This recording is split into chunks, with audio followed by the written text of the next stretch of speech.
किसी भी जासूस या पुलिस अफसर के लिए सबसे बड़ा मौका ये होता है जब वो अपनी बुद्धि और विवेक से एक ऐसी चीज सोच ले जिस पर बाकी लोगों की कभी नजर भी ना गई हो। जियान आज खुद को एक बहुत बड़ा जासूस समझ रहा था कि उसने एक ऐसी बात पता की है जिसे शायद कोई भी ना ढूंढ पाए। अपने ख्यालों में ही जियान खो गया।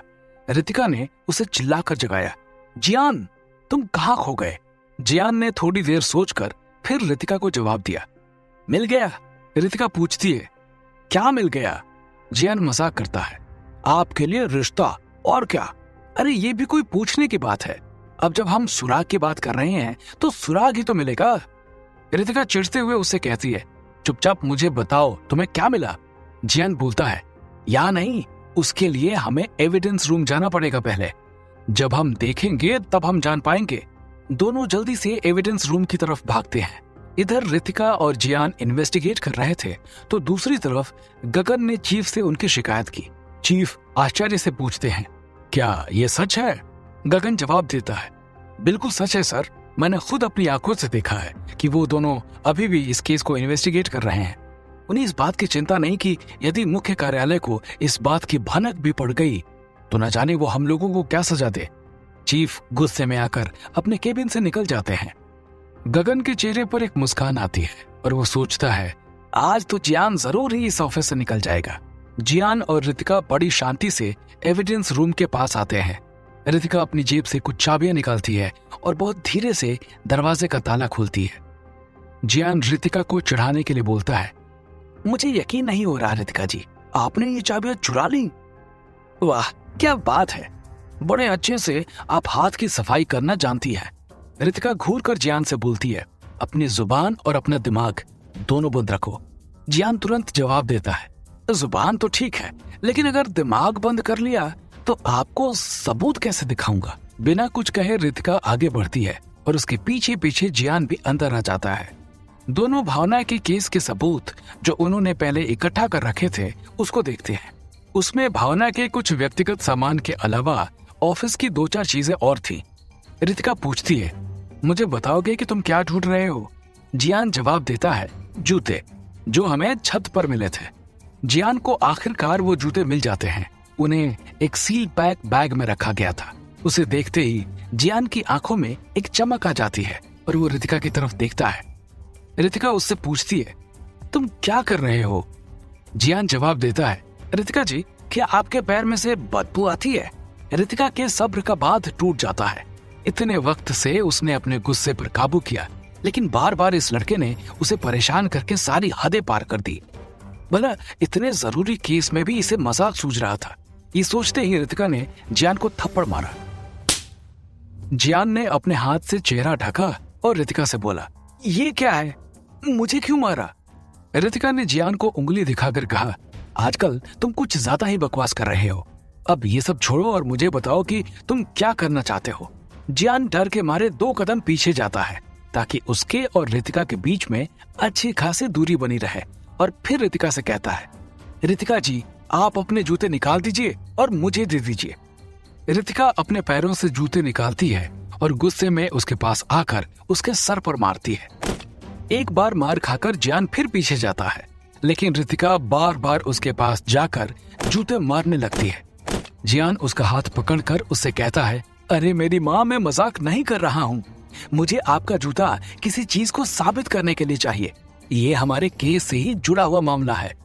रितिका अपना चेहरा मोड़कर मुस्कुराती है और फिर एक मासूम सी शक्ल लेकर जियान से कहती है, अच्छा, मुझे लगा कि तुम्हें जूते खाने का मन कर रहा है, इसीलिए तुम्हें दे दिए। अगर केस के बाद भी तुम्हारा मन करे जूते खाने का तो तुम मेरे पास कभी भी आ सकते हो। ये बोलते ही रितिका हंसने लगती है और जियान चिढ़ते हुए अपना हाथ आगे करता है और रितिका उसे अपना जूता दे देती है। जियान रितिका का जूता उठाकर पास में एक खिड़की को खोलकर उसे बाहर रख देता है। कुछ देर में रात की ठंडी हवा चलने लगती है। एक अलग सी महक जियान को महसूस होती है और उसे लगता है कि जैसे ये महक किसी के शरीर की महक हो। रितिका जियान को देखे जा रही थी। उसे समझ नहीं आ रहा था कि आखिर इसके दिमाग में चल क्या रहा है। उसे लग रहा था कि जैसे जियान का दिमाग खराब हो गया है और वो बिल्कुल पागल हो गया है। रितिका का सब्र का बांध टूटता जा रहा था। फिर से उसने जियान से पूछा, क्या तुम मुझे बता सकते हो कि ये क्या चल रहा है? अगर तुम ऐसे ही अपनी पागलपंती करते रहोगे तो सुबह तक हम यहीं बैठे रहेंगे। जियान रितिका को समझाता है, आप चिंता मत करो, अभी हमारे पास बहुत टाइम है। इन जूतों को मिले हुए हमें कितना वक्त हो गया? रितिका जवाब देती है, लगभग 1 घंटा। जियान फिर से उससे बोलता है, लगभग नहीं, थोड़ा सटीक बताइए। रितिका अपना मुंह टेढ़ा करके अपनी घड़ी को देखती है और फिर जियान से कहती है, 1 घंटा 15 मिनट। जियान ने बोला, ठीक है। इसके बाद ही मानो पूरे रूम में एक सन्नाटा छा गया। रितिका टेबल पर चढ़कर बैठ गई और जियान की तरफ गुस्से में घूरती रही। जियान ने घबराकर रितिका की तरफ दोबारा नहीं देखा और अपना सर मोड़ लिया। जैसे ही रितिका का गुस्सा और बढ़ता जा रहा था, उसी वक्त जियान ने अपनी घड़ी में देखा और बोला, अब समय हो गया है। जियान जूते अंदर लाता है, खिड़की को बंद करता है। एविडेंस में मिले जूते को वो एक हाथ से पकड़ता है और दूसरे हाथ में रितिका का जूता रखता है। दोनों जूतों को वो गौर से देखता है। देखते देखते वो अपनी लंबी सांसें भरता है। कुछ देर में उसकी आंख की पुतलियां एक सुई के प्रकार में बदल जाती है और उसके आसपास की सभी चीजें उसे बहुत ही धीरे धीरे महसूस होने लगती है। हवा और धूल के छोटे छोटे कण जो आसपास उस जूतों के ऊपर थे, जियान उन्हीं को गौर से देख रहा था। एकदम से मानो सारी दुनिया ही उसके लिए रुक गई हो और चंद सेकंड के बाद जियान के माथे पर पसीना आ गया। उसे लगा कि जैसे कोई मछली तालाब से बाहर निकलकर फड़फड़ाती है, ठीक उसी तरह जियान भी फड़फड़ा रहा था। वो सोचने लगा कि उसे अपनी एबिलिटी का बार बार ऐसे इस्तेमाल नहीं करना चाहिए, वरना एक दिन न जाने कुछ और ही ना हो जाए। अगर कुछ देर और तक वो इस चीज का इस्तेमाल करता तो शायद अंधा ही हो जाता। रितिका को पता नहीं था क्या हुआ। उसने जियान को लंबी सांसें लेते हुए देखा और उसे लग रहा था कि जियान बहुत थका हुआ है। वैसे इस बात का तो उसे अंदाजा हो ही गया था कि जियान ने जरूर अपनी स्पेशल एबिलिटी का इस्तेमाल किया है ताकि वो केस के राज को सुलझा सके। रितिका ने जियान से पूछा, तुम ठीक हो? तुम्हें क्या मिला? जियान ने हंसते हुए बोला, है रितिका जी, क्या आप ह्यूमनॉइड के मुख्यालय को ये बता सकती हैं कि भावना ने आत्महत्या नहीं की है और इस केस को अच्छे से इन्वेस्टिगेट करना है। अब जियान की इस बात से ऐसा लग रहा था कि कुछ न कुछ राग अब इन लोगों के हाथ में पड़ चुका है और अब ये सबूत के साथ असली मुजरिम तक पहुंच ही जाएंगे। रितिका आगे जियान से पूछने ही वाली थी कि तभी अचानक वहां पर चीफ आ जाते हैं। उन दोनों को एविडेंस रूम में देखकर चीफ का पारा ऊपर चढ़ जाता है और चिल्लाते हुए उनसे कहते हैं, तुम दोनों पागल हो गए हो क्या? यहाँ क्या कर रहे हो? चीफ ने जियान और रितिका की तरफ गौर से देखा। उसे साफ साफ पता चल रहा था कि ये दोनों पूरी रात सोए नहीं हैं और इसी केस पर लगातार काम कर रहे हैं। उनकी आंखों के नीचे के गड्ढे ऐसे लग रहे थे जैसे मानो कि उन्होंने कुछ नशा किया हो। इतना ही नहीं, जियान की आंखों में तो खून भी नजर आ रहा था। फिर से चीफ ने उनसे पूछा, लगता है मेरी बात तुम्हें समझ नहीं आई। क्या कर रहे हो तुम लोग और तुम अंदर कैसे घुसे? इसी वक्त गगन भी अंदर आता है और चीफ से बोलता है, मैं बताता हूं आपको। चीफ गगन की तरफ देखते हैं। गगन आगे कहता है, ये जियान ने ही लॉकर में रखी एविडेंस रूम की चाबी को निकाला होगा। ऐसे टेढ़े मेढ़े काम करने के लिए तो ये हमेशा ही तैयार रहता है। अब देखो, खुद भी फंस गया और बेचारी अपनी टीम लीडर रितिका को भी फंसा गया। गगन की बात सुनकर रितिका को गुस्सा आता है और वो आगे बढ़ती है कि लेकिन जियान उसके हाथ को पकड़कर उसे वहीं रोक देता है। जियान अपने चेहरे से इशारा करता है कि वो कुछ भी ना बोले। जियान रितिका के पास जाकर उसके कानों में कहता है, आपने वैसे भी मेरे लिए बहुत कुछ कर लिया है, अब मेरी बारी। आप कुछ नहीं कहोगी, आपको मेरी कसम। जियान चीफ की तरफ देखकर कहता है, गगन साहब ने बिल्कुल सही फरमाया, ये सब मैंने किया है। चीफ गुस्से में जियान से आगे कुछ कहने वाले थे कि रितिका बीच में बोल देती है, चीफ, हमें कुछ बहुत जरूरी चीज मिली है भावना की आत्महत्या के बारे में। चीफ तुरंत बोलते हैं, रितिका, मैं जानता हूं कि तुम मदद करना चाहती हो, पर तुम्हें यह बात पता होनी चाहिए कि इस केस को पहले से ही आत्महत्या बनाकर इसे बंद किया जा रहा है। अब तुम्हें इसके ऊपर कोई जिम्मेदारी नहीं लेनी है।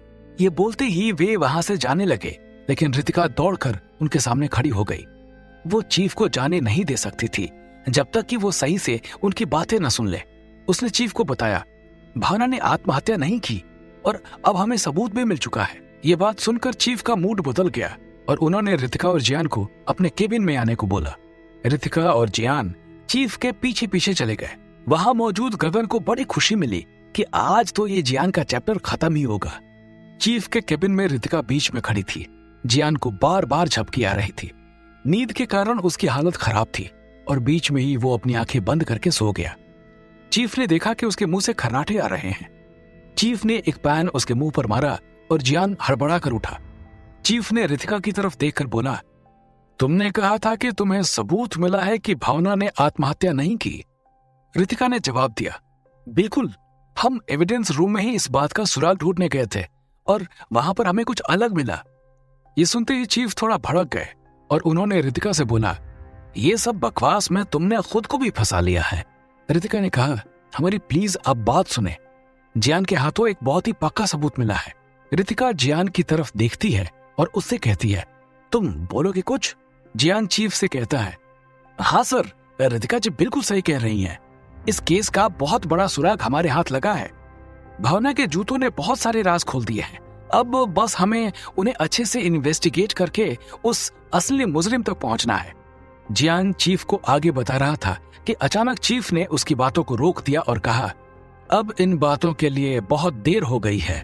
मुख्यालय से यह आदेश आया है कि इस केस की सील्ड फाइल हमारे पास आने वाली है और हमें साइन करके ये तुरंत बंद करना है।